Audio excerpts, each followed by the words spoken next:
Rick, it's just about 7. Do you want to give it a little more time to see who else might be coming in? I'm sorry about the confusion. I really apologize about having put the wrong password onto the meetup site. It's also what I sent out and copied to all our invitees. So I've just corrected that. So I'm really sorry about that. We'll make sure that doesn't happen again. You created a lot more problems for yourself than you did us, so you need to apologize to yourself. Oh, I apologize. Mea culpa, mea culpa. Do you want to start the meeting or any announcements while we let Mike do his thing on that end, and then we can share the screen? Well, I don't think we have a whole lot of announcements. Well,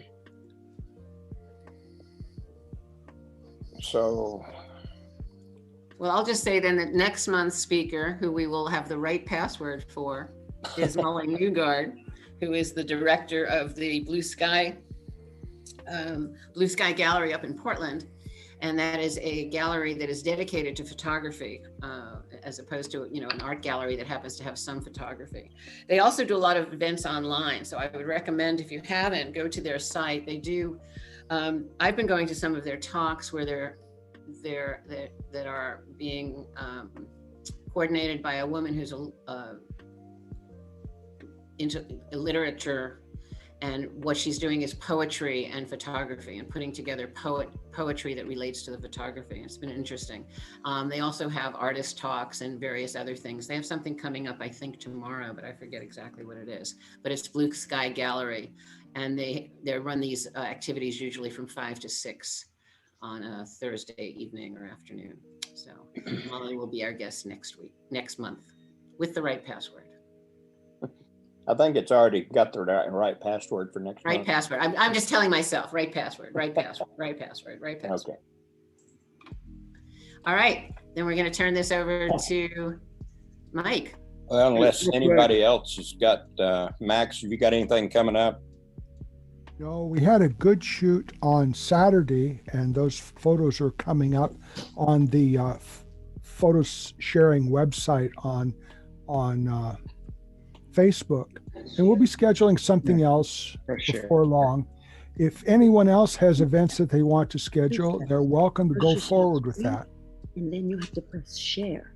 There's 2 steps. I'm going to say you get that on. You see share? Okay. The only other thing that I know of that's coming up is I posted some stuff, or a link to a webinar that Matt Kloskowski is giving that sounds like it might be interesting, photographing birds. And I think that's on the 27th. But other than that, I guess we just keep looking for entertaining, interesting online content until we can get back together. So I'll turn it back over to you, Madeline. Okay, and then I'll what we'll do is have Mike go through this and take pauses. If you have questions, please put them in the chats. Yeah. And either Rick or Sean, or if Sean's here, or I will read the questions to Mike, and we can have a interspersal discussion that way. Does that work for everybody? So if you have questions as we go along, just put them into the chat. Mike, when you want to take a natural pause, do that, and if there are any questions, we'll read them out to you. Are you going to mute it? I was going to say, real fast, you're going to have somebody talking about poetry and photography? No. That was a Blue Sky Gallery. That's another gallery. No, I know that. I was just going to say that I've done some, I do that at times. And it turns out that poetry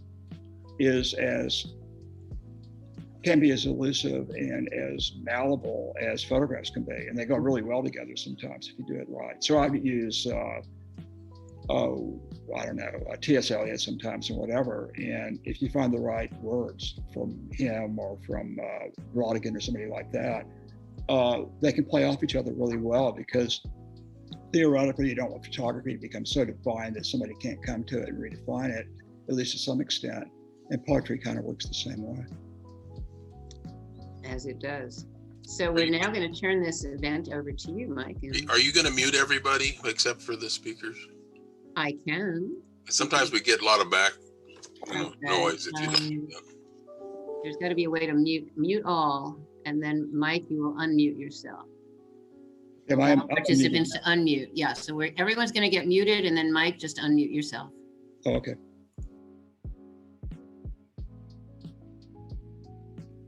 Okay. There you go. Okay. What I'm going to talk about is I'm covering a lot of photographers, and they're all either street photographers or documentary photographers. It's a survey, and I'm not going to go in depth into each one's history or whatever. A lot of it will be mostly quotes from them that tend to define how they approach their work.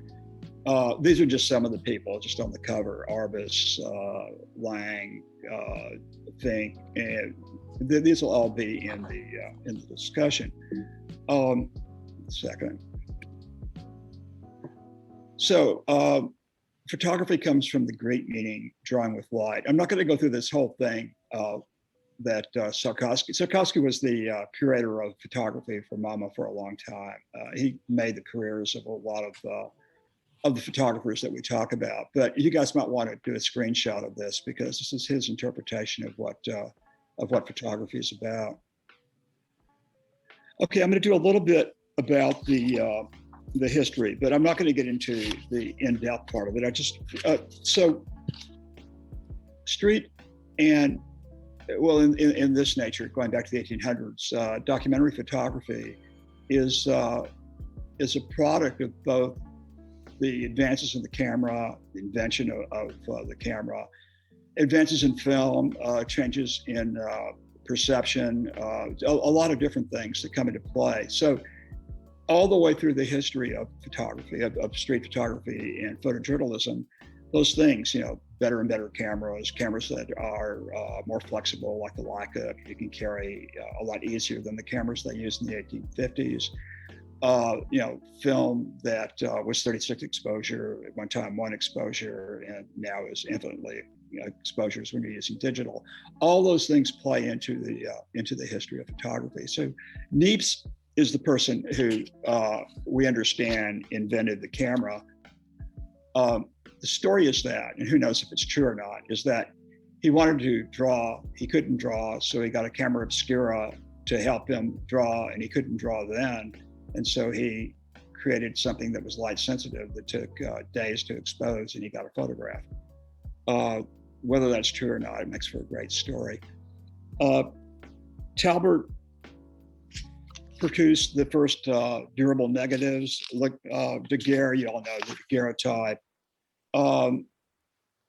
Talbert created sensitized paper, halftone printing, which is, I'm skipping some of those things, but the halftone engraving in 1880 allowed photographs to easily be put into the newspapers of the time. Eastman, actually took photography, at least the camera part of it, the film, a long ways when he came into play. The Leica in 1925 was created by a guy named Oscar Barnack, and opened up a lot because a lot of the photographers after that loved the Leica because it allowed them to run around with 36 exposures and shoot. The first flash bulbs were 29. Life magazine with Henry Lewis began to publish documentary photographs as if they were written stories. So the photographs themselves became the story as opposed to one photograph in some sort of literature going along with it. I don't know if you guys know who Magnum is, but Magnum was a, let me get to it in my notes. One second. Well, just overall, Magnum was a group of photographers, Kappa, Cartier-Bresson, and others, who were wanted control over their images and wanted to not just give them over to a magazine or a newspaper and then have to walk away. They wanted real control over it. So they formed this group, and it's still around today, and it's gotten bigger and bigger and bigger. And actually, a lot of the photographers I have in this lecture are members of Magnum. And it's basically a co-op of photographers who are some of the best, if not the best in the world. who shoot wars, all types of things, and Magnum is their base, and they have control over their images. Commercially viable color film, 1940, the Land camera, 48, the District 70, which became a really great tool for fine art photographers, 72, and 75, Kodak came up with the digital. Skip that. These are the photographers who I'm going to talk about. And some I'll spend time with, some I'll just basically show you the images. The idea is that, like I said, if I spend as much time as I should with each one, we'd be here till tomorrow sometime. So if you get the idea of how they thought, which I think, I read a lot of history and a lot of theory, and I think getting into the mind of photographers like Kudelka or Davidson or Adjei or whoever is as beneficial as looking at their images, because some of the things they say about why and how they look at the world and approach their work is probably as good a learning experience as anything. Okay, this is Niepce's first picture. He called it a helograph. This was in 1927.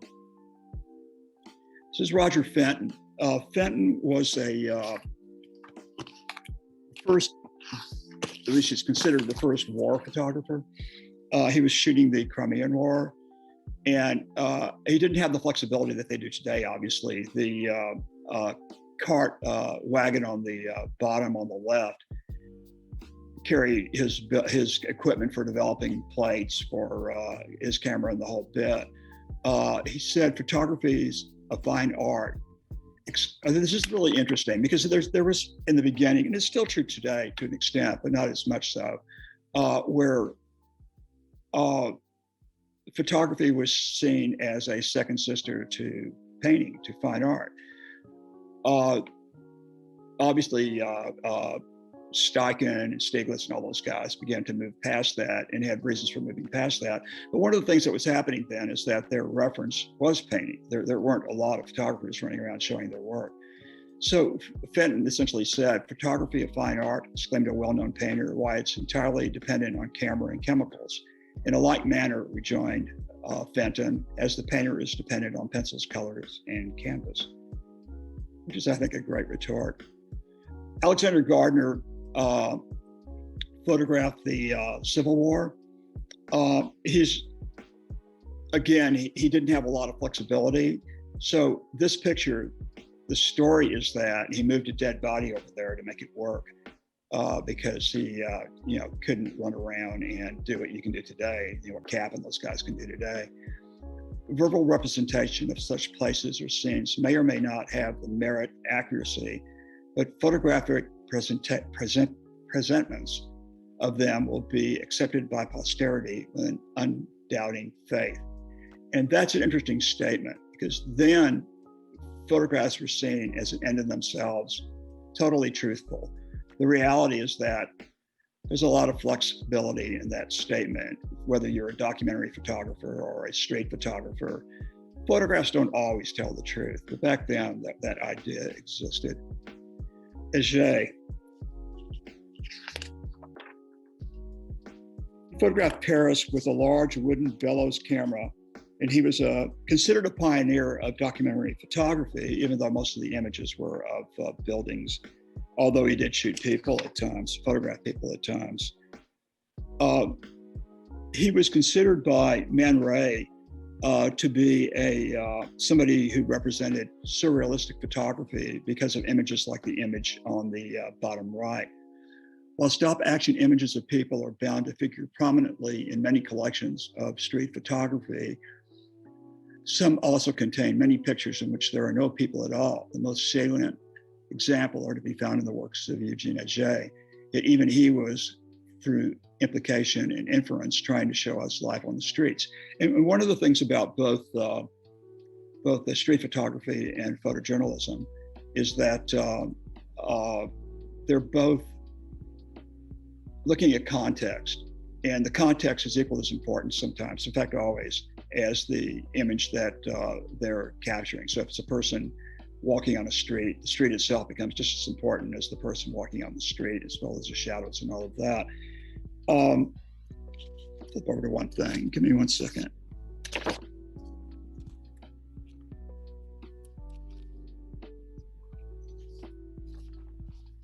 And memento.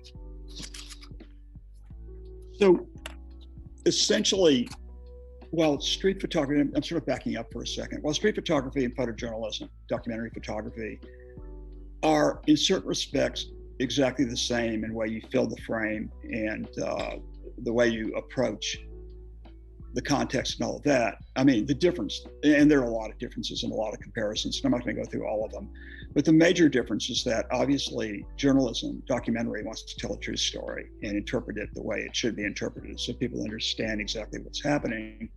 Street photography, while they're, as I said, approaching the whole thing exactly the same, is a lot more flexible and more fluid, and the interpretations can be left up to the viewer any way they want to find meaning in the images that they're looking at. Broussard is one of the really important photographers. He captured the essence of the city. He did this book called Paris at Night, by Night, Paris de Nuit. Night does not show things, it suggests them, it disturbs and surprises us with its strangeness. It liberates forces within us which are dominated by our reason during the daytime. He shot everything, shot people. He was a truly, truly wonderful photographer. He lived from 1899 to 1894. And the next person, and if I'm going too fast, tell me, but I really, there's a lot of people I want to cover. And I think showing you these people, many of whom you probably already know anyway, will allow you to go back and do the research and really get into their lives.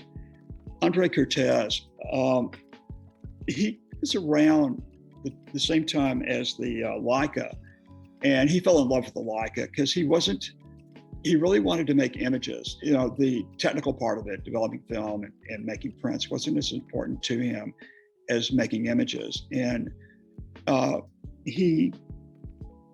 his quote, "I just walked around observing the subjects from various angles until the picture elements arrange themselves into a composition that pleases my eye." The next is Kappa. So, this quote from Kappa, "If your picture is not good enough, you're not close enough," is the classic quote.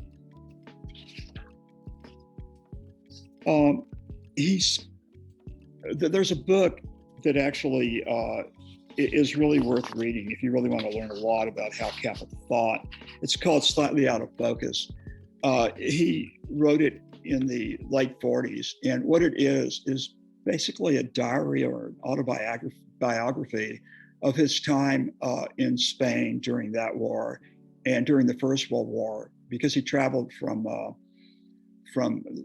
the North Africa campaign through Italy, the landing at Normandy, all the way up to Germany. And in the book, he talks about all the different facets of this journey he made through war. To an extent, Kappa was he's a sensitive and wonderful photographer, but he needed war. It was in his blood.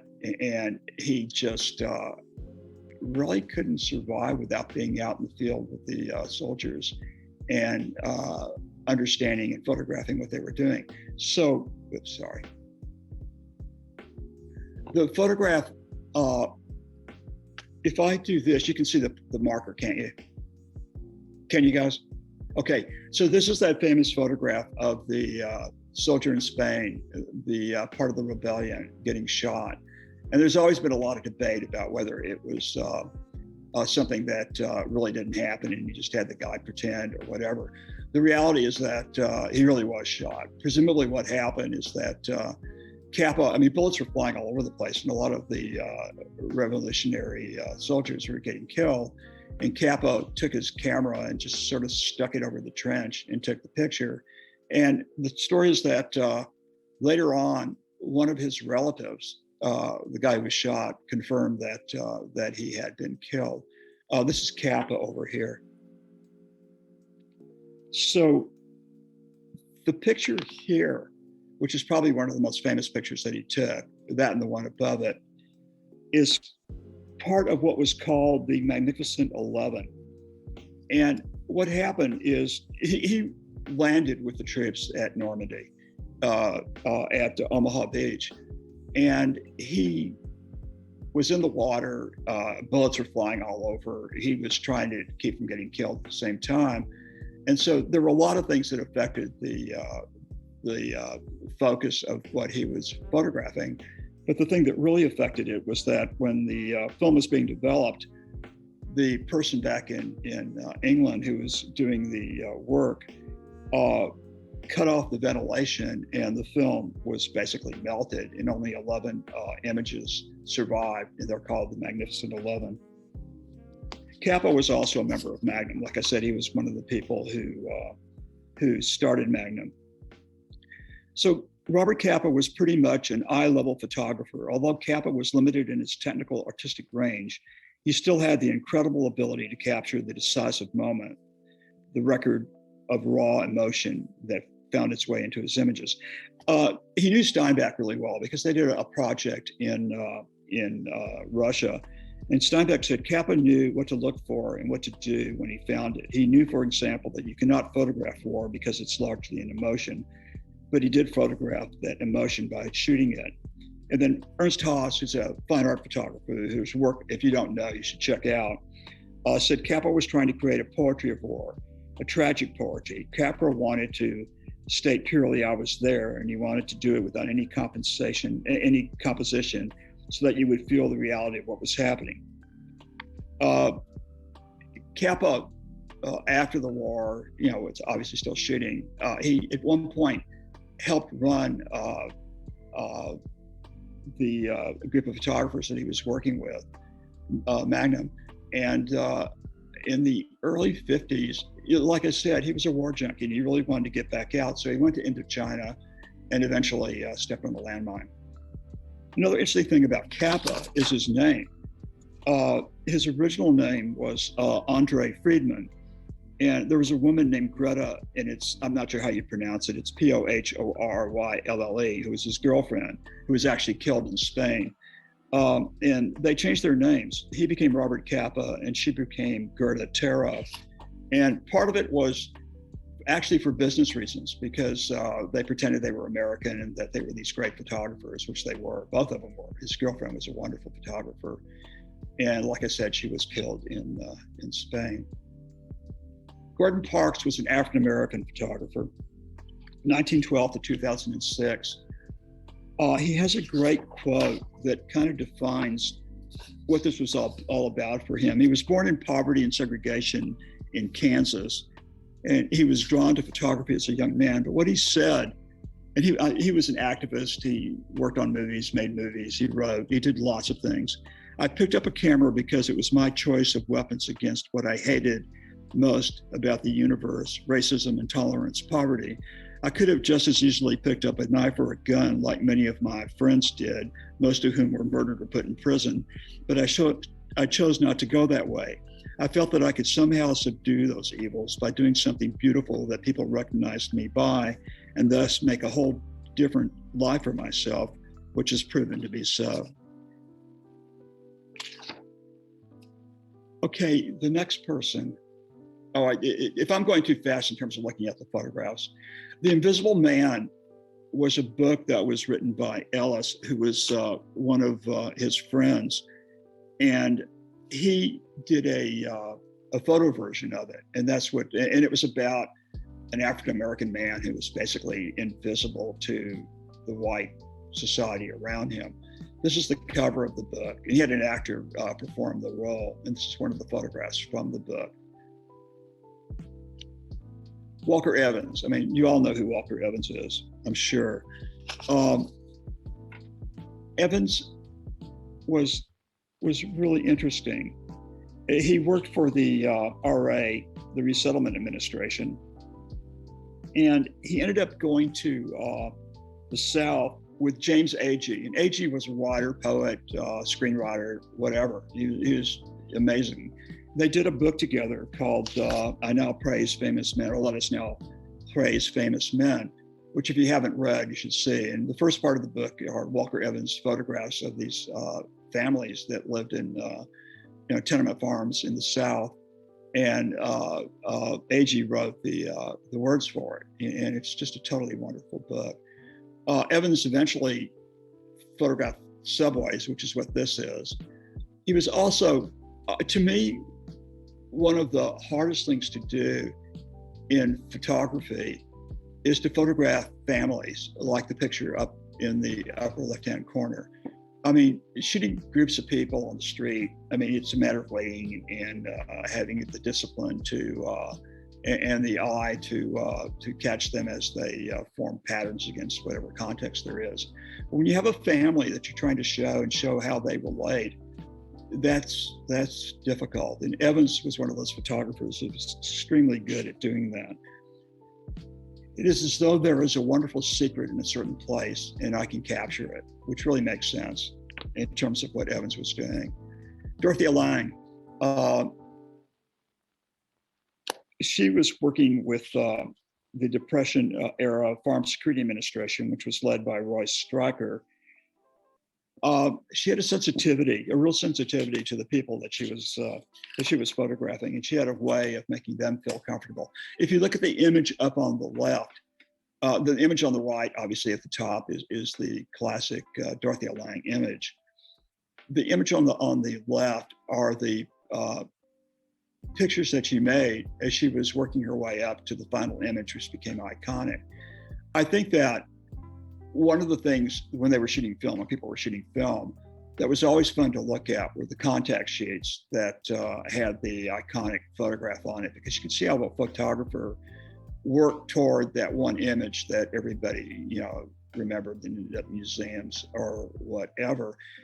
Magnum actually a few years ago put out a book that has contact sheets from a lot of their photographers with the iconic photograph in the sheet, and you can see how somebody like Kappa or whoever worked up to the point that they got the photograph. My favorite Dorothea Lange photograph actually isn't the one that everybody loves. It's the one on the bottom left. I think it's called The Cabbage Pickers. And I really do think the power of those, if you see the image, the actual image, the power of the body language that's coming from those people. And in the photographs, body language is extremely important, as are hands, which you see on the right.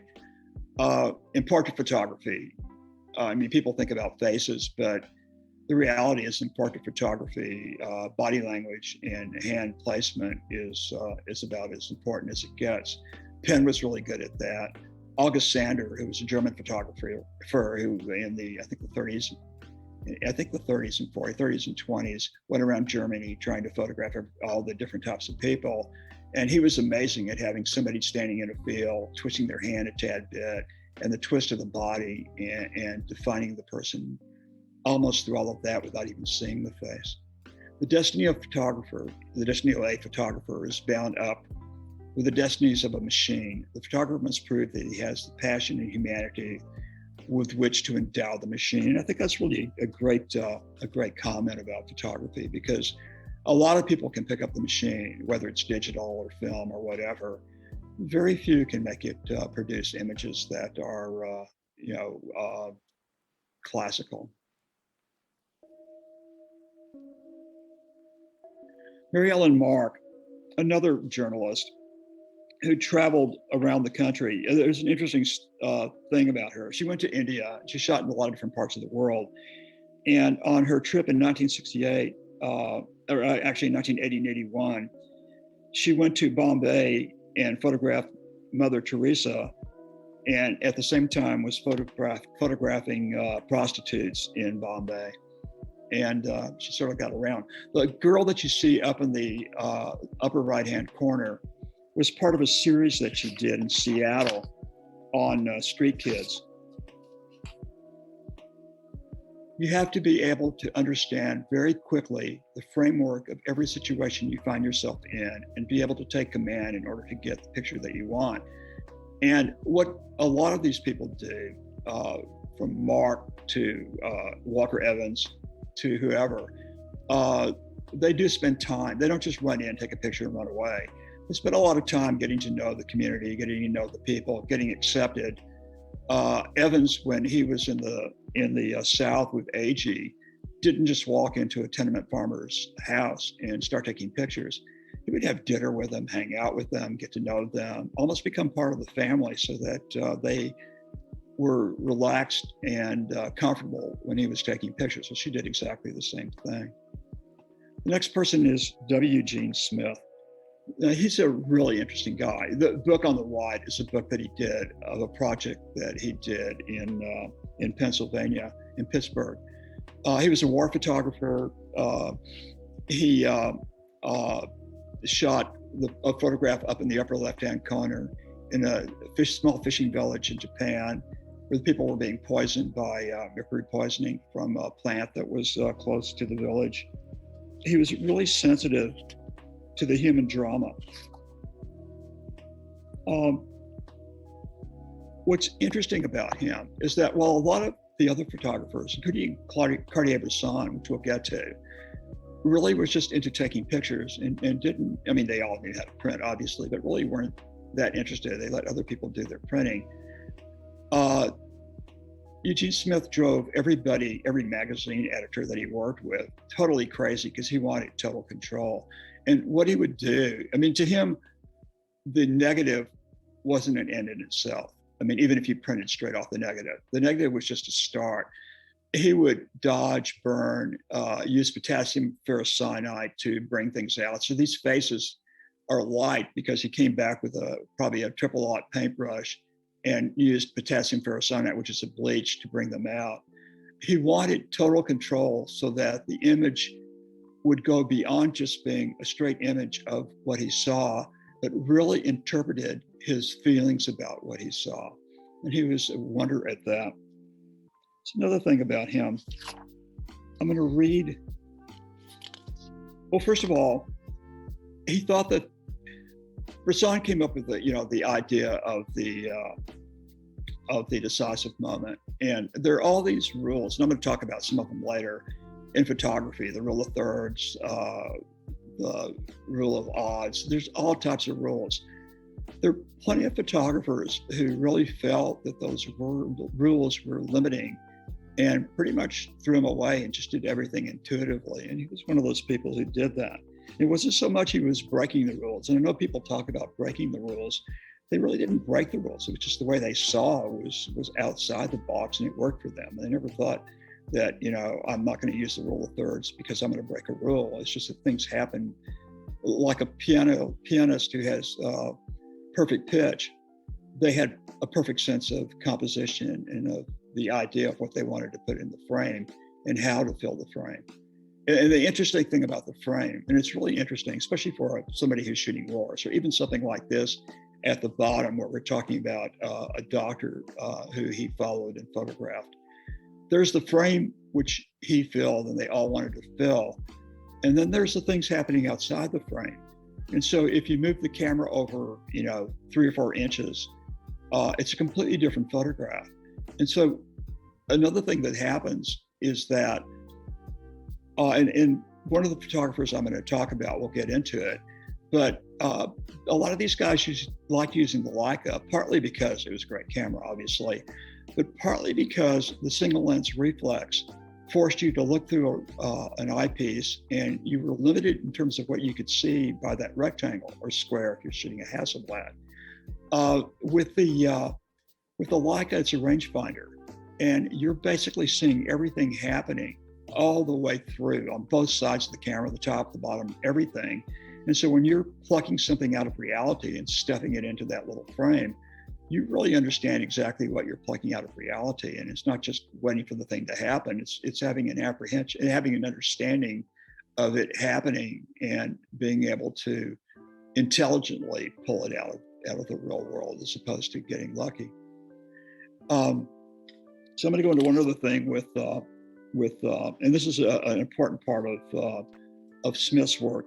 He did this project called The Country Doctor, and he saw the whole project as basically a theater project, with at a stage that he was shooting in with beginning to understand the context.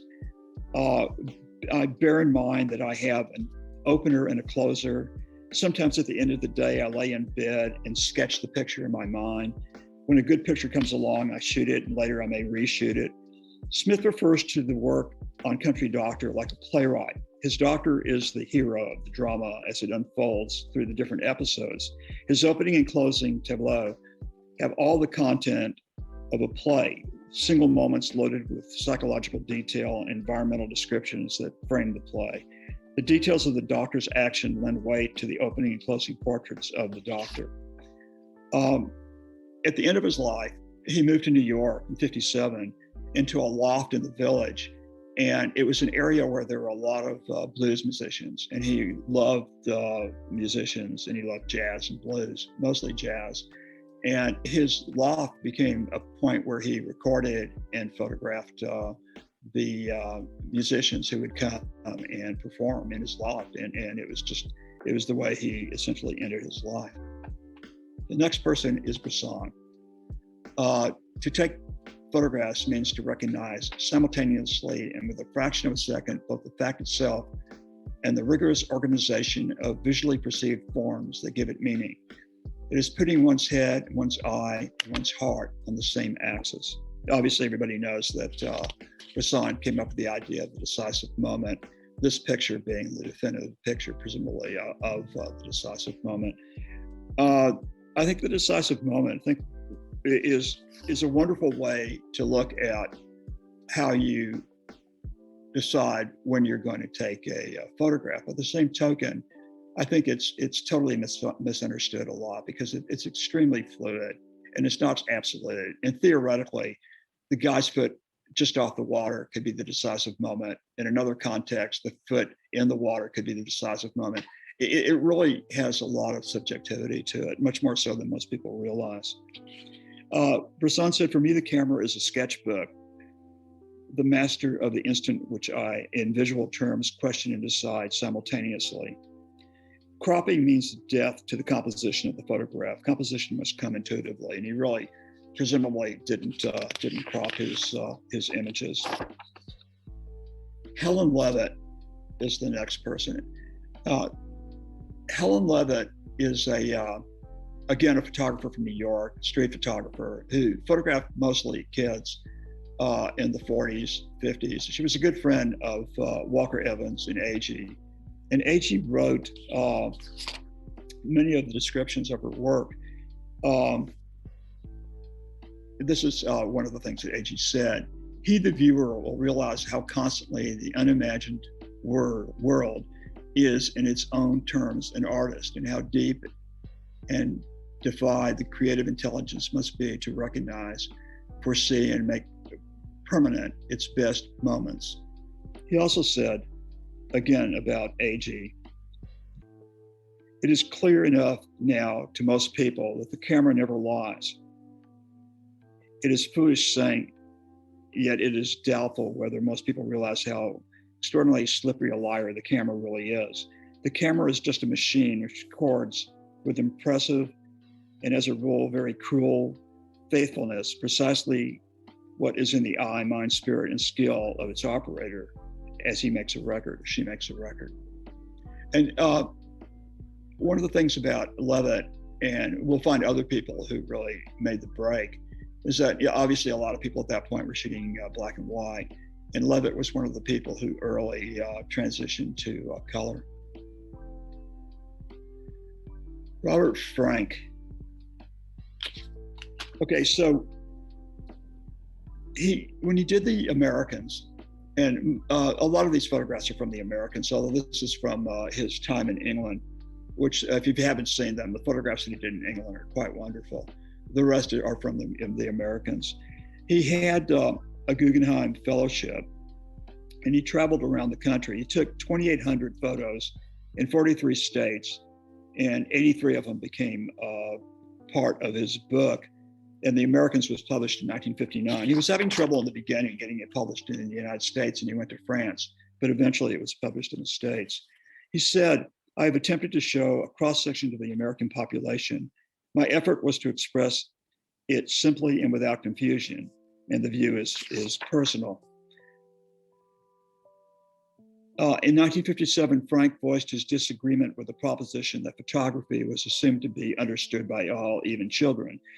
It becomes obvious then that the hidden argument of the Americans is that photographs are in fact generally misread and misunderstood. And one of the things that some of the fine art photographers, street and documentary photographers say is there are three parts to the process of a photograph. There's the photographer who brings one mindset to it, the person being photographed, assuming we're shooting people, who bring another mindset to it, and then the viewer who brings a third mindset to it. And as far as Frank and a lot of those photographers are concerned, sometimes the viewer, whether they totally understand exactly what the photographer was trying to do, their reinterpretation can be just as valid as the original photographer.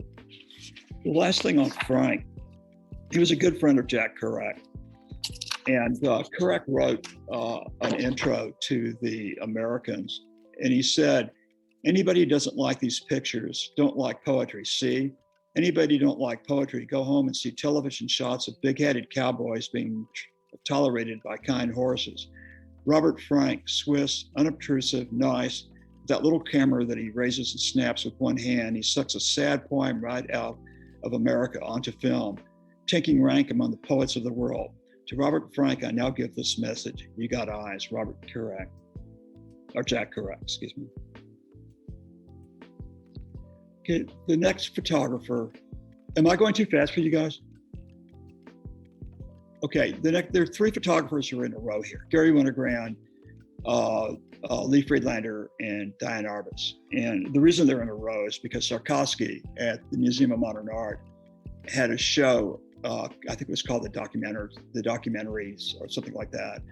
And he showed all three of them. And he essentially brought them to the world to see and made them famous. I mean, they were well known beforehand, but he really codified the image of what they were about.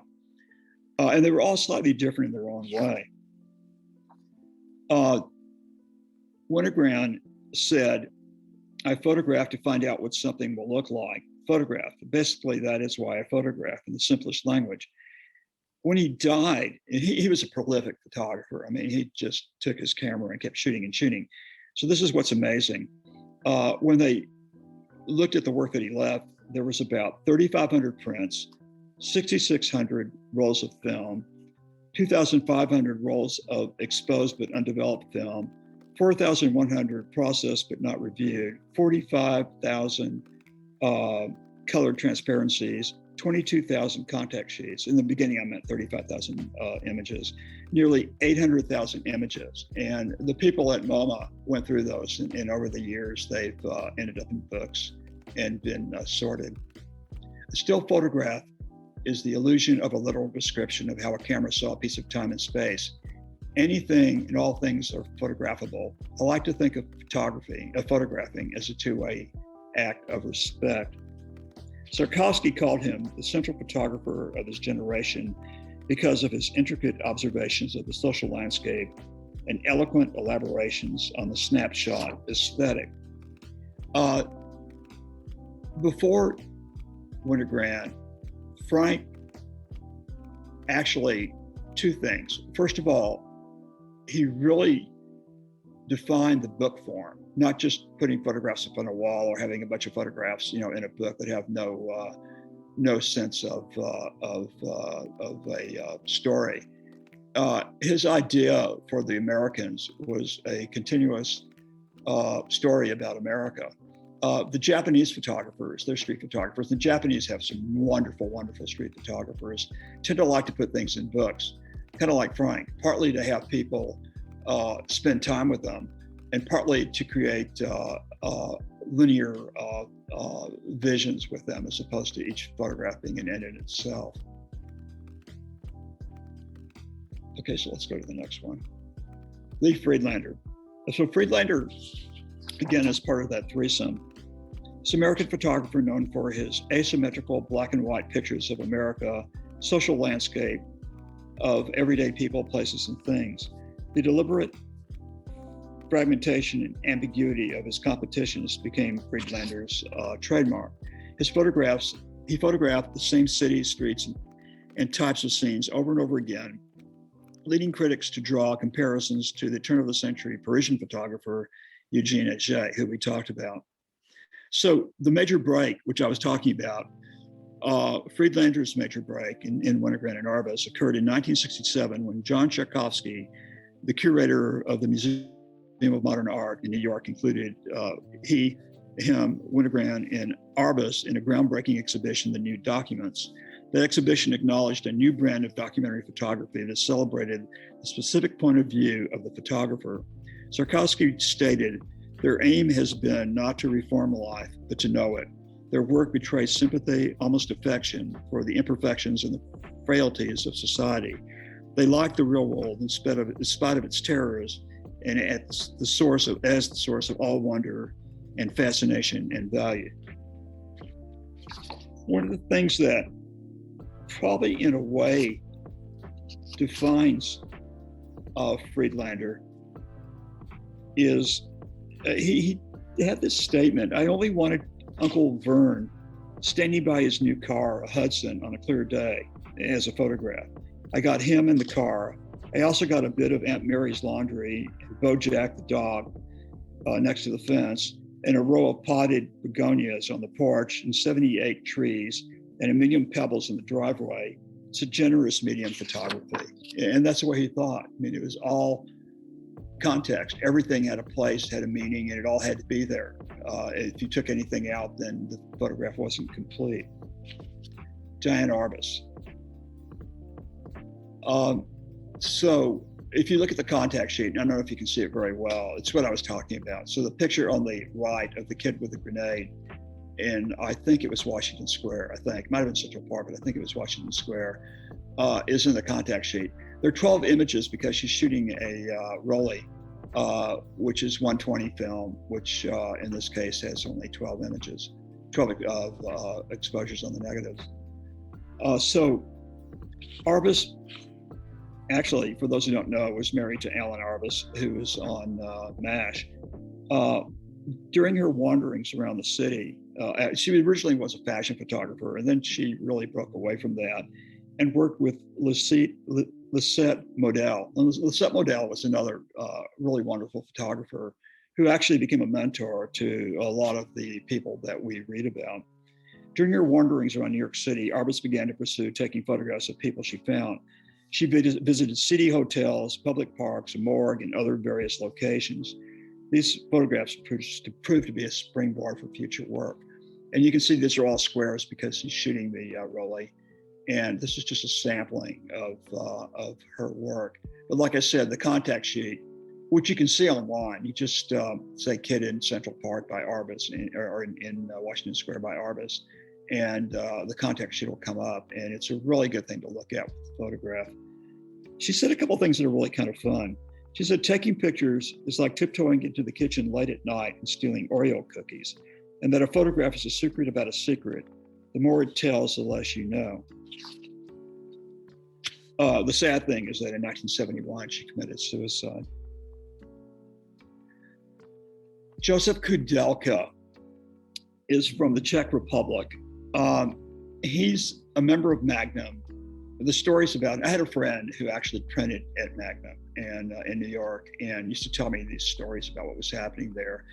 And the story about Kudelka is that they would walk in, at 7 o'clock in the morning, and because he was a gypsy, basically, he would be camped out on the couch. They'd have to wake him up, move him out of the way. He said, and this is interesting, no reference to the decisive moment, but determine absolute composition and perspective. Does the photographer penetrate the foreign subject, or does the subject show a mastery over the photographic process which they submit themselves to? It is a joint compliance with the dignity of the other. The background shaped context in his wide angle lens, the smallest contextual element defines. His images, I think one of the reasons he's one of my favorite photographers, is his images can be grainy, rough. He did a series on theater, which were out of focus on purpose. He the rules didn't mean anything to him. He just, what he saw is what he did, and he did it his way. He did a book on gypsies, which if you haven't seen, you should definitely take a look at, because it's pretty wonderful photography. Bruce Davidson. So Bruce Davidson was from Illinois, and he was also a member of Magnum. He did this series on East 100th Street in Harlem. And it was a tricky thing because obviously he was white, and he was going into a poor African-American area, and he had to figure out a way to be accepted. And essentially it was, because again, he did what, like I said, good documentary photographers do. He spent time there getting to know people, taking pictures and giving people copies of the pictures until he was totally accepted. And then he went in and shot the whole thing. I came to 100th Street with a large format camera, and he was shooting with a 4x5 on a tripod. I wanted depth and detail, and I wanted to meet the people eye to eye. I wanted the photographs to happen without intruding.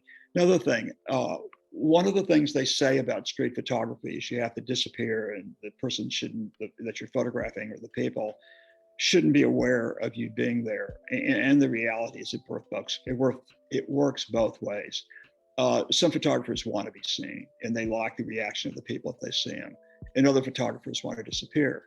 Evidently, Walker Evans, when he was shooting on the subway, didn't want anybody to know he was there.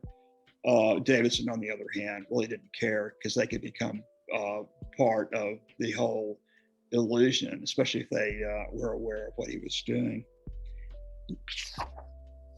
Each day I would appear on the block with my 4x5 camera in a bag containing film holders, accessories, and a powerful strobe. The presence of the large format camera on a tripod and its bellows and black focusing cloth gave a sense of dignity to the art of taking pictures. And we didn't want to be unobserved. I wanted to be with my subject face to face, and for them to collaborate in making the picture. I wanted the image to have a depth, tonality, and level of detail that would convey the mood of the lives poised in a moment of time. Dado Moriyama is, again, one of the photographers that I really like. He's a Japanese photographer. His work is extremely grainy. If I read this, my photos are often out of focus, rough, streaky, warped, etc. But if you think about it, a normal human being will in one day perceive an infinite number of images, and some of them are focused upon, and others are barely seen out of the corner of their eye. You should definitely look at his work. In fact, if you get the time, you should go back to the Japanese photographers, which you can Google, and they are truly wonderful. Shelby Lee Adams. So again, like I was saying, one of the really hard things to do for me, I would think, is to take a family and go in with your camera and photograph them in a way that makes them feel and look incredibly comfortable and natural. And he was definitely a master of that. He was shooting large format. And one of the things he would do is go in with Polaroid film and shoot pictures, let them look at it, and let them adjust the way they thought they should adjust for the photo session. This is kind of interesting, I think. Terry Riddle, age 33. Terry and I have known each other since, this is one of the people in Appalachia that he photographed, since he was 9 years old. He's a father, husband, and church member, and has worked in coal mining most of his life. And Shelby asked him, "What do you have to say about my work here? You're showing our way of life. We ain't the Clappets anymore. You've made yourself clear. People have enjoyed the pictures. People enjoy seeing you come around because they like you. You keep coming back. You ain't just trying to make a name for yourself. You ain't just a face, just a fly-by-night." And he had the experience when he was in high school of photographers coming in, and somehow he had to lead them to these different areas. And then he saw the work that they did, and the people hated the work because it didn't show dignity. It showed caricature. It showed cartoon vision of what Appalachia was like. And he did completely the opposite. Again, he was born there, so he understood what he was dealing with. Noctway. So it's 9:58. Should I skip through some of these and go to some others, or? tell me. I mean, how much more time do you think I have? What do we think? It's 8 o'clock here. So another 15, 20 minutes? Okay, that's great. That sound good? Okay. Yeah, I'll skip through some of this relatively quickly. Okay, Notway is a war photographer, and in the line of Kappa, and is another one of those sort of war junkies. Is a magnet photographer too, but his work is closer to our time. In fact, he's still shooting now. When the truth is spoken, it doesn't need to be adorned. It just needs to be simply stated, and often it only needs to be said once.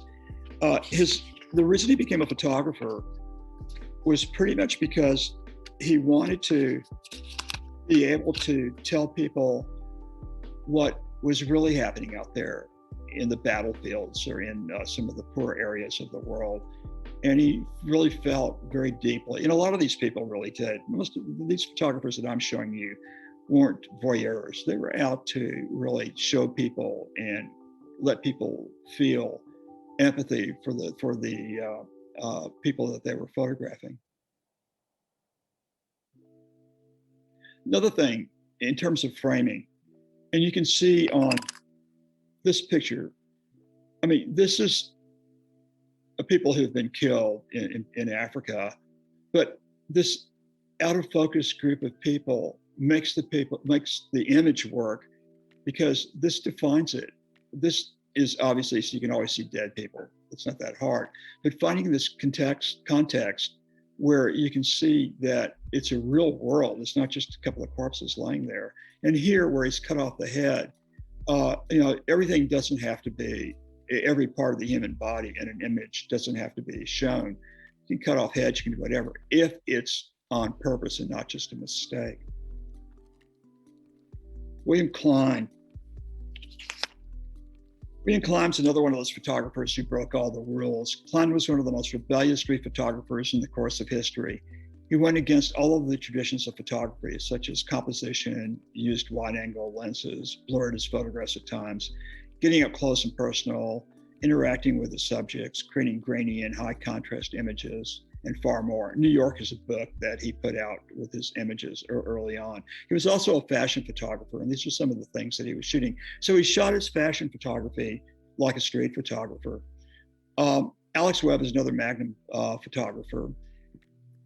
Webb shot black and white, and then he went to Haiti, and he was shooting black and white and flipping off to color because he was carrying two cameras. And it became apparent to him that in terms of the existing color of the environment, color film was going to show more and be more appropriate than black and white was. And so he ended up shooting color, and now that's all he shoots. I only know how to approach a place by walking. What does a street photographer do but walk and watch and wait and talk, then watch and wait some more, trying to remain confident that the unexpected, the unknown, or the secret heart of the known awaits just around the corner. Sebastian Salgado is considered one of the really great photojournalists. I think he was an economist before he became a photographer.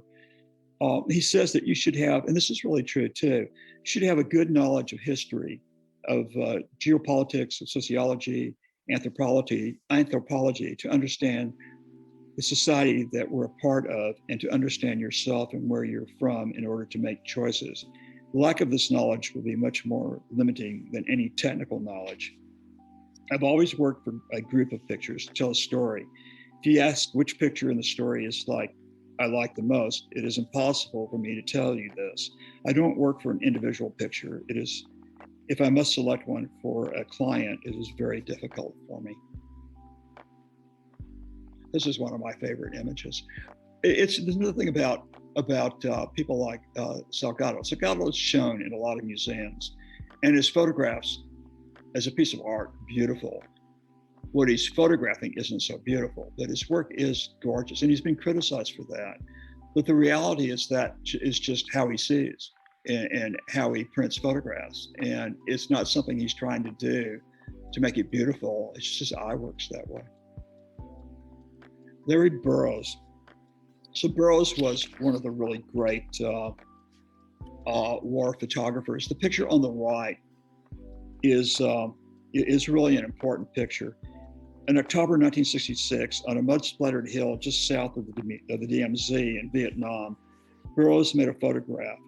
In Burroughs' photo, commonly known as Reaching Out, an injured Marine gunnery sergeant is reaching out to a stricken comrade. Here, in one astonishing frame, we witness tenderness and terror, dissolution and fellowship, and above all, the power of a simple human gesture to transform, if only for a moment, an utterly inhumane landscape. Burroughs' method of journalism was deliberate and meticulous. He actually really thought out these pictures. He didn't really just run in and grab back. He really thought through what he was doing. And this is probably one of the most powerful pictures that came out of Vietnam. William Eggleston is a character from the word go. I had this notion of what I call the democratic way of looking around, that nothing was more or less important. I mean, his pictures were considered mundane. The color was wonderful because he was doing dye transfer. He was wealthy.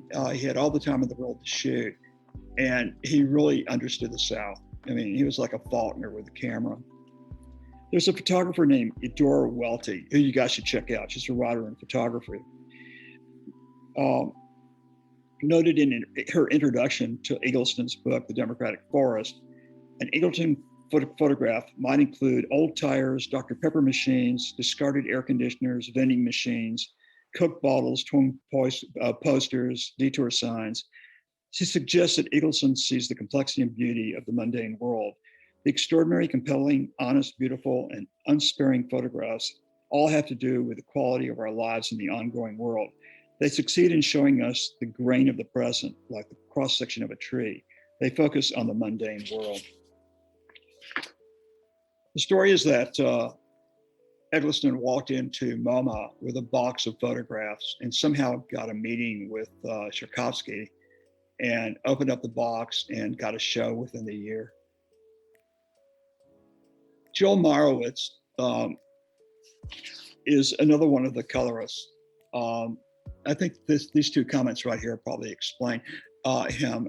He shot the 9/11 site. He was one of the photographers who was invited in. And he's also one of the early people who went from black and white and went to what was considered at one time blasphemous, to color photography. We think of photography as pictures, and it is, but I think of photography as ideas. And do the pictures sustain your ideas, or are they just good pictures? I think about photography as being full or empty, a photograph as being full or empty. You fill up the frame with feeling, energy, discovery, and risk, and leave room enough for someone else to get in there. And I think that's really a definitive statement of photography. Ray Metzger. In Chicago, there's what's called the Institute of Design. In the 40s, a lot of the Bauhaus people ended up in the Institute teaching. And some great photographers have come out of it, and one is Metzger. Metzger was really good at, again, breaking the rules, using shadows and having people pop out of shadows. He was really perceptive, and also combining images like he does here. What's interesting is that if I'm on Instagram, and I'm on a site that has a lot of photographers who show their work, and it's great because I get to see a lot of really good work. There are a lot of people now beginning to do things like this, deep shadows and the person popping out of the shadows. And the reality is that he was doing this back in the 50s and 60s. Bruce Gilden is totally crazy. He's this guy who walks up to people on the street with a strobe on his camera and takes a picture of them from about 2 feet away. And how he's never gotten killed is like nobody knows.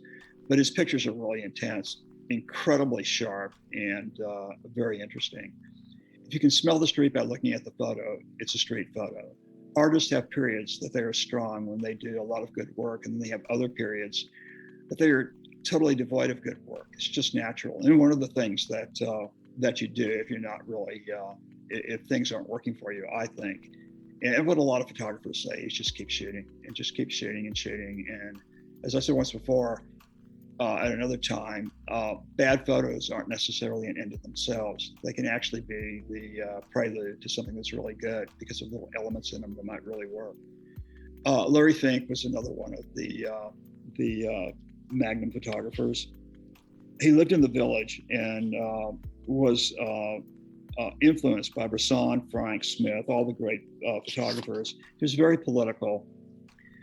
He says, photography for me is the transformation of desire. In the early days, I used to think I could take one picture and if it was successful, I would epitomize that a human being. Now I think that it is an absurd notion because I see that all people are 360 degrees around. Stories are being told and retold each moment. Truth is being discovered and rediscovered each moment. Jeff Wall. The reason I have Jeff Wall in here is that he had actors. Everything he shot was basically staged. That's how he did his work. And he had basically a theater group, lights in the whole bit. And he would go out and write scripts and stage the whole thing. Like paintings, my work is very much about composition. And he was very influenced by paintings by Velasquez and other painters. And his work was printed on what would be called, I suppose, a duotran with light behind it and was extremely large. That is where the feeling flows, more so than in the expression on the faces or the possible social meaning. I'm not trying to imitate painting. In fact, my pictures are as close to Frank or Strand as they are to paintings or cinema. The people seem to choose not to see that. And basically, he thinks of himself as a cinematographer shooting one frame. And then Ouija, and I'm finishing with Ouija. Ouija is probably an enigma. And actually, what's really interesting about Ouija is with his camera, he's got what, 4 or 5 plates in it, 4 or 5 negative holders. And it's not like 35 or digital where he can just crank out a bunch of photos and walk away and pick out the best photo. He's got to really, really concentrate. I mean, he must have been amazing at setting up a photo in his image, in his camera. My name is Ouija. I'm the world's greatest photographer. And he really felt that way. There are a few quotes from him that are really wonderful. Ouija often said that he was a natural born photographer with hypo in my blood.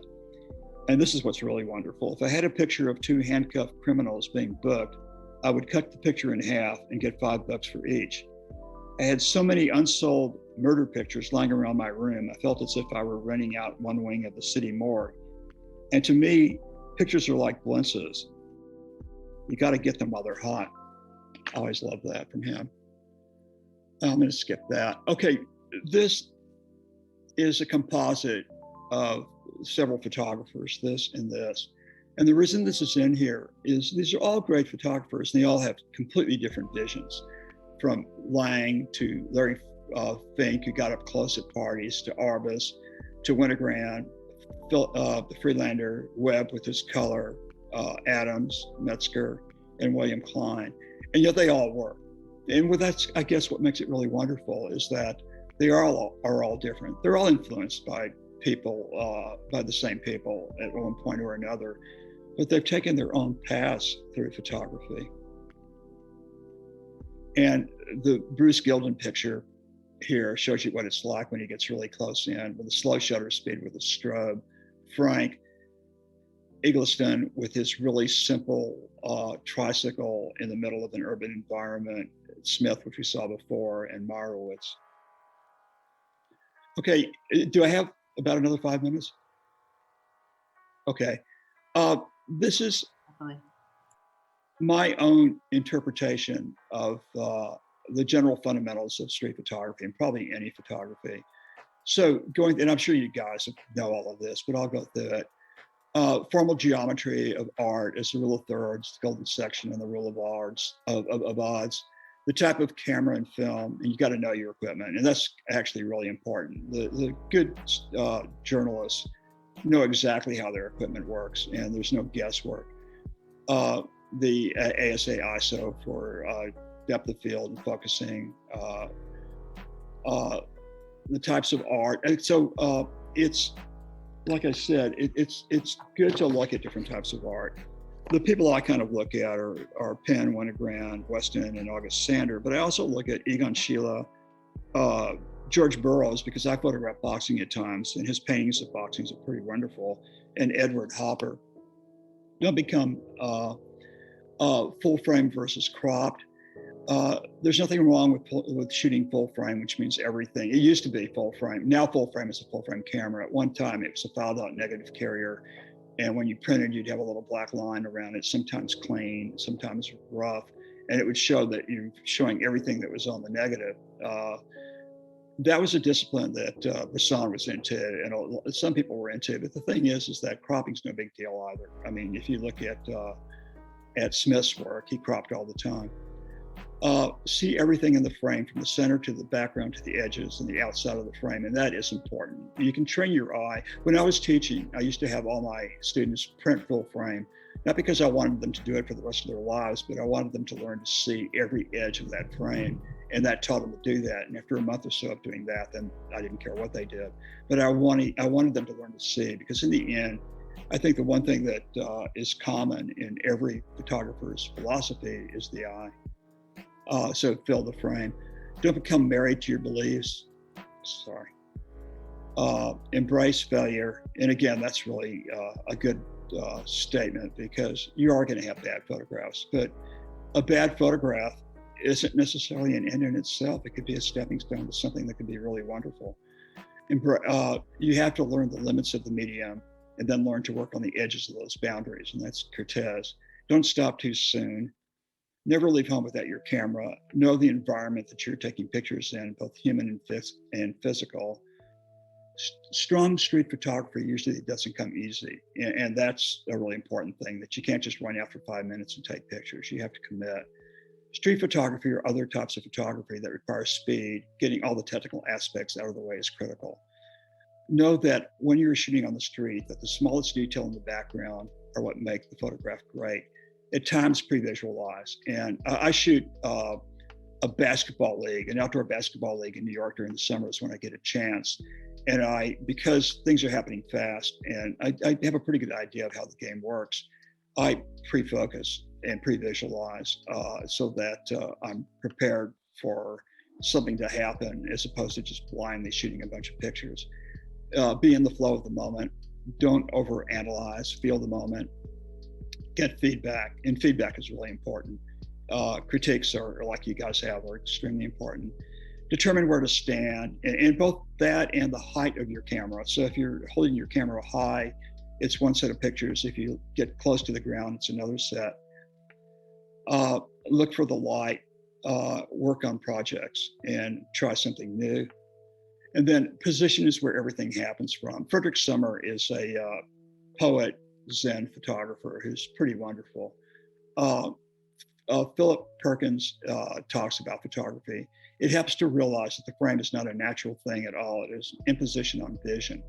The paradox, of course, is that the frame is a very important contributor to the content in a photograph.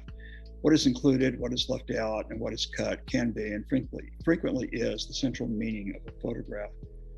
And then I just quickly went through some things. There's a lot more that should be included in here, but this is a quick overview. For natural light, follow the light, balance the light, go with a faster lens if you have to, consider using a prime lens. But I'm gonna skip down to the bottom one, and that's the zone system. And I don't know I'm sure you guys know about the zone system, but it's something that Ansel Adams created, and it's a way of basically dividing up the photograph, starting with middle gray in the middle and working toward the whites on one side and the blacks on the other side. For the strobe, it can be used a lot of different ways. And outdoor shooting as a fill light, if you use it with a slow shutter speed, which I do a lot when I'm shooting bands, you can freeze part of the motion and the rest of it will be exposed by the ambient light. You can have an extended cord on your camera, so the strobe is off the camera, which means that you can hold it close to something or further away, or really control where the light's going to hit. You can fill during a daylight shot, and you can isolate subjects from the background. And then this is the last thing. And this is on photography, a quote, a section by Susan Sontag in 1973. To collect photographs is to collect the world. Movies and television programs light up walls, flicker, and go out.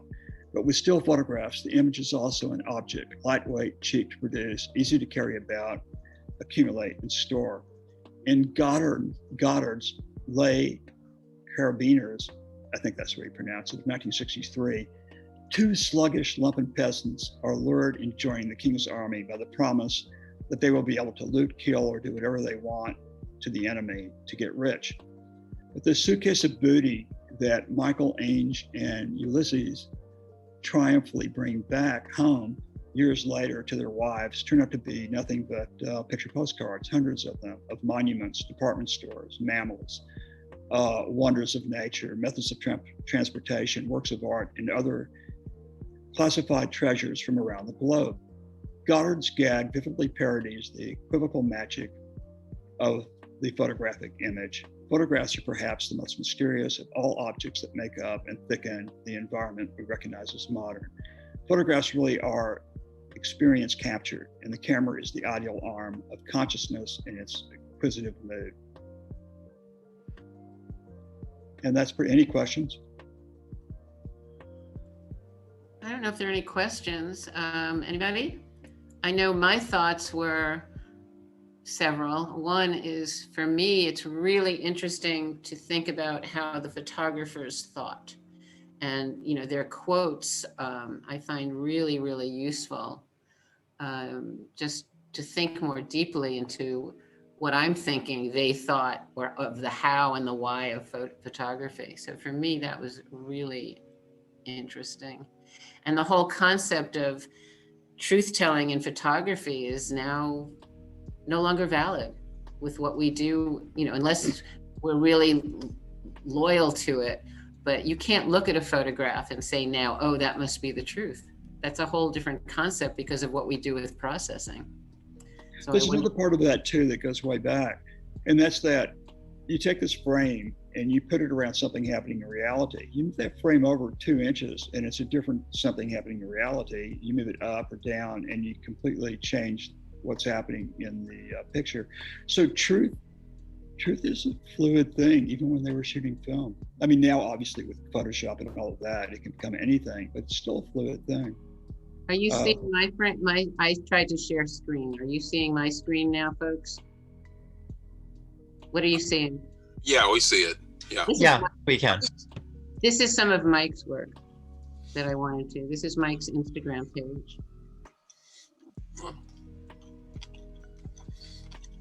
As I scroll through it, it's Mike Berns 10 on Instagram.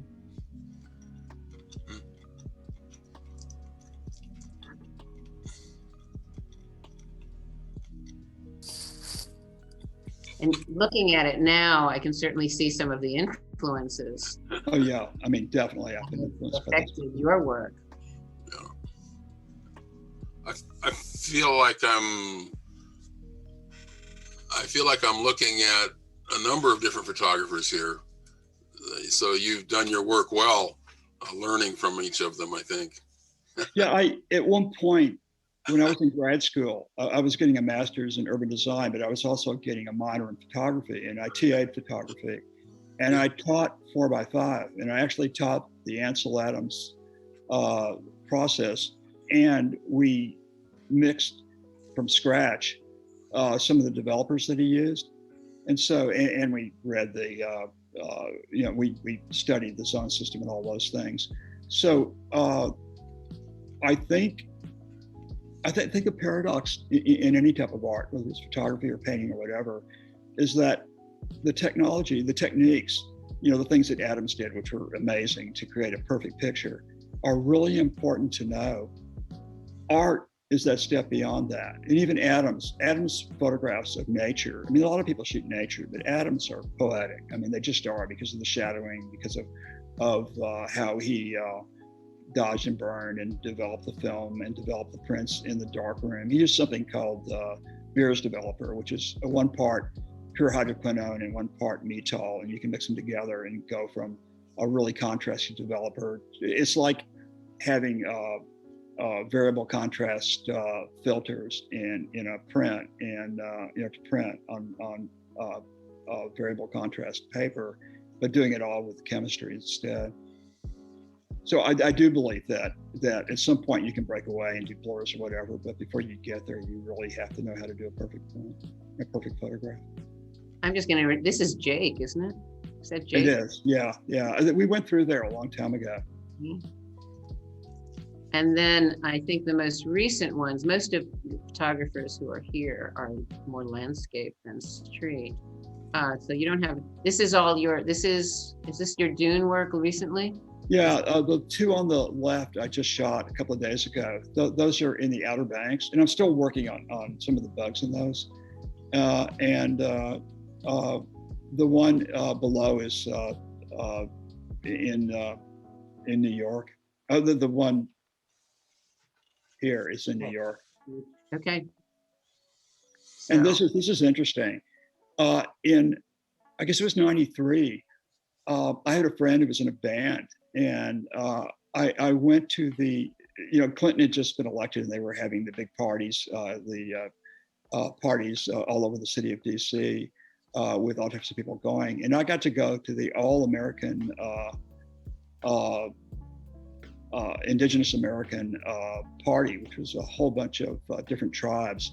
And this is one of the pictures I took because they had a powwow at the end of the evening, and it was basically magical. And it was a wonderful place to be because I got to talk to a lot of really interesting people and got some good photographs. But it was pretty exciting. That's one of the things that happens with the camera, and I'm sure it happens with you, and it's happened to me, is that it gives you access. And I think Diane Arbus actually talked about that at times. It really gives you access to a lot of things that you might not get access to normally. I photographed rodeos for a while in Texas when I lived there, and I got the access because of the camera, because they liked my work. And then I was young and crazy, and I used to get on the field and dodge bullets and take pictures. This is one of the basketball photographs that I was telling you about. And where is this one next to it? This is in New York on, it's called West 4th Street Basketball. So I don't know if you know New York. Right, I knew that, but I'm talking about the one to the landscape, to the one. Oh, that one? Oh, that's on Jones Beach in the snow back in January, I think. Okay. Great color in the background. Yeah, I love nature, mountains and things shot by Adams, or the stuff that Weston did. But I also like sometimes things that are just prairie-like, where there's not a lot happening, but if you get it at the right time with the right light, it can be pretty wonderful.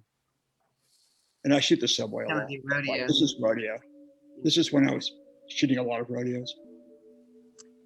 Anyone else want to say anything here? Thank you for a great presentation. Very I hope you guys interesting. enjoyed it. I do hope you guys enjoyed it. Yeah.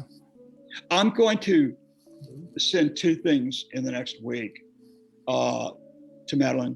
One will be the list of the photographers I talked about, and the other will be a bunch of the quotes just laid out with the name of the photographer who made the quote, and then she can send them to you guys. I think it would be fun for y'all to have that. When you're out street photography, what kind of camera do you use? I've always used Nikons, and when I was shooting a film, well, I take it back. When I first started shooting film, I was using a Canon A1. I used a Nikon film camera, and I use a D610. And I do both in terms of lenses. I like fixed focal length, obviously for speed and all the other things, and the type of glass you have. And I shoot usually with a 28 or a 35, but I have a zoom lens. And when I was shooting the sports, I had the zoom lens because there was no way I didn't want to carry 3 or 4 cameras. And the zoom lens was a good zoom lens. There were tons of light, so speed wasn't that big a deal. Thank you. All right. Thank you so much, Mike. I really appreciate this. Oh, thank you guys for having me. It was fun. It was really fun. And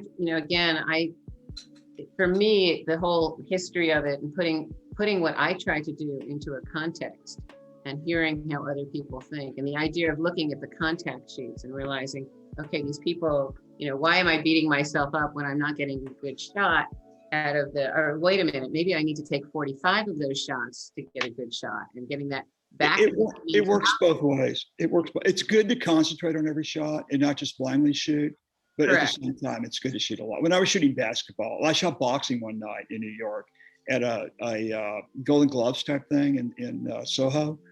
And I was shooting digitally, so I shot a lot, but there wasn't going to be a chance to go back. And there was a lot. You can imagine boxing between the crowd and the fighters. And there were probably 25 fighters or so. The 3-minute rounds. You just had to shoot a lot and then come back and edit afterwards. And I think it's interesting too, when I used to look at contact sheets, which were, in my hand, versus looking at multiple shots that I've taken digitally, there's a different sense of my own critiquing as well, and how that functioned. Yeah, it's true. That's very true. With digital, I can take a gazillion shots, but I'm not sure I've been thinking about them as much as I did looking at a film shot where, and a contact sheet. So there's one thing. My thinking. I'm hoping that you reset my thinking to be more intentional in my photography, be it landscape or, I don't do street here, but whatever it is I'm doing. I think it's just, you let your mind kind of mesh. It's almost like a Zen thing in a weird sort of way. I mean, if you look at Summer, he would say it was a Zen thing, but you just let your mind kind of mesh with what's happening. And that's one of the reasons that they say that if you're going to shoot on the street or anywhere really, you don't just go out for 5 minutes, you walk around. I mean, when Davidson, who I showed you, who shot in Harlem, he also shot on the subway. He shot in color on the subway. And when he started the project off, he rode the subways in New York to the end for days to get a feel for what he was going to do. And then he started shooting. But by then he understood and had a real feel for what was happening. Mm-hmm. Yeah, it's that understanding. One of the other things I'll send to you guys is there's some theory books that I think are really good. And I'll send a list of those from my library. There's a guy named A.D. Coleman who writes, I think he's still writing essays about photography shows and about photographers. It used to be for the Village Voice, and I think he does it for Times or whatever. But he has 2 books. He has a bunch of books out, but there are 2 that are compilations of his essays from 60 to about 70 or 80, and then from about late 70s to, I think, 90. And I'll give you the titles. But it's really interesting because a lot of people who write about photography who aren't photographers sort of get it and sort of don't. Interestingly enough, A.G. got it because A.G. wrote scripts for movies, so he understood what the visual qualities were that had to go along with the words. But Coleman gets it too, and his critiques and what he says about everybody from Davidson to Arbus to you name it are right on, spot on. So he's fun to read, and it's a good person to learn from. But again, also reading the quotes, which you can find online. If you took out a photographer like Bresson and Bresson's quotes, you can find a lot of that stuff online. Also, the other thing you can find online, which is interesting, going back to Kappa, there is that book, and the book is definitely a book worth reading. You can probably get it at the library or buy it. But there's an interview with Kappa from about 46 or so. It's a 30-minute interview. It's the only one there is on some radio station. And to hear him talk about his work is fascinating. Okay, Jim, our librarian person, I hope you're listening instead of just, it seems to me when I take out photography books, I'm usually looking at how-to books. So this is a whole different. They're both important. They're both important. The how-to is. But it seems like that would be a good balancing out for our library, possibly. Actually, there's a great how-to book. There's this couple named Upton and Upton that put out a book about how photography works, the technical part of it, in about the 70s or so. And it's been updated to the point that it now has digital in it. But you should check it out. It's called Photography, and it's by Upton and Upton. And it's photography books. If you take Adam's 5 books, those are really, really technical, and it's really hard to read. You almost have to have a chemistry background to understand what he's talking about. And then you get others that are so simplistic that you could give it to a baby and they could probably read it. But Upton and Upton's books are not too technical to totally confuse you, but also not sophomoric or simplistic either. They're right where they should be. And that's probably the best thing. When I taught, that's what I used. And that's probably the best book I've found for learning how to do photography. And they cover a lot of ground. They cover a huge amount of ground. Send me the list and I'll post it on our discussion group, and I'd be happy to. We'll see what happens. All right. Is that it then, everybody? Thank you, Mike. Oh, thank you guys for watching. I appreciate you guys bearing with me. Yeah, thank you. It was really good. Good evening. Bye. All right, and thank you, our guest. Thank you, Andrew, for showing up. Andrew Thomas is here, and you're welcome. Join us if you want. You know, become a member. Go on the discussion page for now, and we'll let you in and see what it's like. Thank you. And we don't bite much. All right. All right. See you guys next time then. All right. Bye. You guys have a good evening. Thank you. See you all later. Anything else that has to be said, Rick? Are we done? Nope, you did good. All right. Except, yeah, right. Okay. In the long run. Once we got started. Once we got everybody home here. Yeah. All right, folks. See you soon. Take care. Stay well. Keep shooting. Okay, take care.